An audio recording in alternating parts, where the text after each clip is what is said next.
An emotional day in court as a local woman whose arm was severed in a head-on crash faced the DUI driver responsible.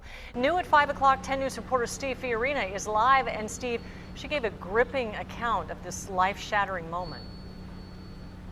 It certainly was, Kim. The victim and her family both weeping as they relived that nightmare. The parents and family of the defendant also crying in court as he was sentenced to prison. A local musician who once tried to hide out in Mexico, today meeting justice. Jessica Creed, with her left arm replaced by a prosthesis, told of the horror of the head-on collision that nearly claimed her life. There was nowhere to go to get out of the way. I remember hearing the both of us screaming for each other. Defendant Daniel Castro had been driving the wrong way on I-5 that night near Balboa Park, and the results were devastating. I looked down and half my left arm was missing. At this point, I must have started going through shock because I turned around and saw my arm wedged between the seat and the impacted door. I remember reaching for it and pulling it free.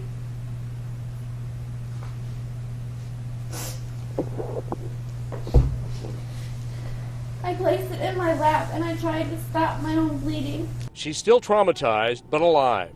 She wanted Castro to face her as she spoke, and he did. He also apologized. I apologize to the community for my actions.